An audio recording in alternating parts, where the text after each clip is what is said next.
आता मी आली होती खंडेरावच्या मंदिराला. तर आम्ही चाललो होतो माझ्या आत्याच्या घरी, पण जातानाच हे मंदिर लागतं खंडेरावचं, जे टेकडीवर आहे. आणि खूप छान इथं साईबाबाचं पण मंदिर आहे, खूप उंच आहे, टेकडीवर आहे. आम्ही बाहेर बसलो होतो, खूप हवा आहे इथं. हे पाहे पण बसले, माझा लहान भाऊ पण आहे आणि तो इथून फ्री फायर खेळतोय. त्यांचा माळा दिसत नाही ना, तिकडे आहे ना. हा तिकडच आहे, आत्याचं गाव पण इकडंच आहे, जवळच आहे इथून, मंदिराच्या पुढंच आहे गाव. आता आम्ही आत्याकडे चाललोय. तर झालं दर्शन, थोड्या वेळ बसलो, आराम केला. आता आत्याकडे जाणे, तशी आत्या इथून जवळच आहे राहायला. आता आम्ही निघालोय, गाडी काढली आहे, आता जाईल. आता तिथे गेले का तुम्हाला दाखवते. तशी आत्या मळ्यात ते राहायला, आणि गावापासून मळा खूप मध्ये, तर आता खूप मध्ये जायचं आहे इथून. आता आम्ही निघालोय चढायला, आता खाली उतरतोय. जास्त उंचावर तर नाही आहे, थोडंसंच उंचावर आहे.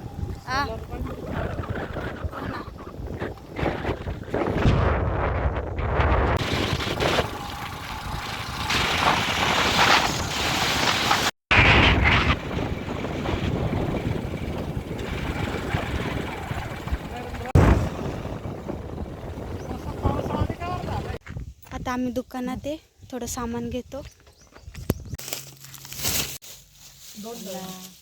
आम्ही खाऊ घेतला दुकानातून. आम्ही गावच्या दुकानात आलो होतो, माळ्यामध्ये तर काही दुकानं नाही तिथं जास्त. मग इथून थोडं खाऊचे पुढे, पाण्याच्या बाटल्या.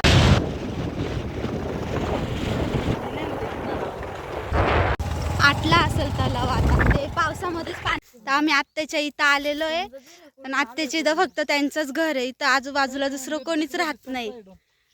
बाकी हे बाई सगळं मोकळं आहे इकडं. ही पाठीमागं शेत आहे, ते इथं शेती करता. अजून त्या तिकडं पण आहे, तिकडं सगळीकडे त्यांची शेत आहे, इथं ते शेती करतात आणि तेच इथंच राहतात. ते तिथं आजूबाजूला कोणीच राहते, दुसरं सगळं मोकळं आहे इथं.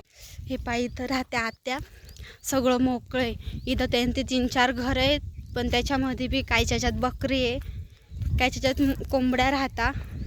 आता हे जे घर आहे याच्यामध्ये ते बकरी ठेवता, त्यांचे पाळलेले बकरे राहता. आणि इकडं जे घर आहे इकडं कोंबड्या आहे, आणि हे जे समोरचं आहे इथं ते राहता. आत्या, मामा आणि मोठे सावकार भाऊ, हे 3 जण राहता इथं. आणि हे पाय किती छान, हे पा कुत्रे बोल भारी कसं पाहते ते पण दाखव. हे पा किती छान आहे. आणि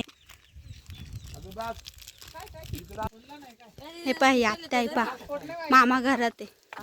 मामा जाईल मरून, आता नाही जगायचं.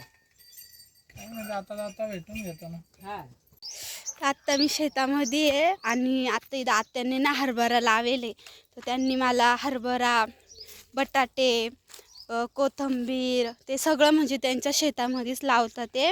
तर ते काय बाहेर विकत पण नाही, ते स्वतः खाता आणि त्यांच्या मुलं मुलींना देता. बाकी सगळं असंच होऊन जातं. ते इथं मिरच्या, गहू खूप काही काही लावता. हा सगळा हरभरा लावेल इथं, खूप सारा तोडला आता. हे पा सगळा हरभरा आहे हा.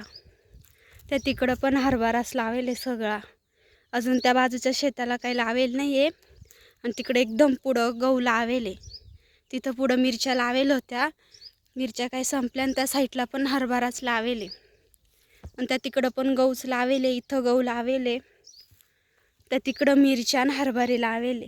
आणि त्या साईडची पण शेती तिकडं काही लावेल नाही त्यांनी अजून.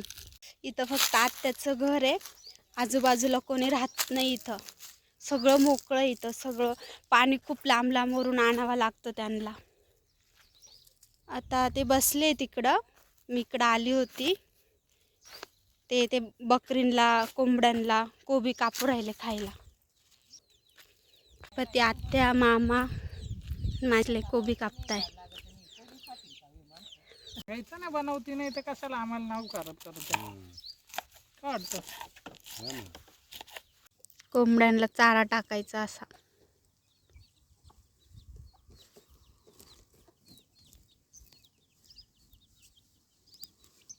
हे पिल्लं मग ते होते बी खाऊ राहिले 12-13 होती त्याच्यातली काही हा एक काळा कोंबडा आहे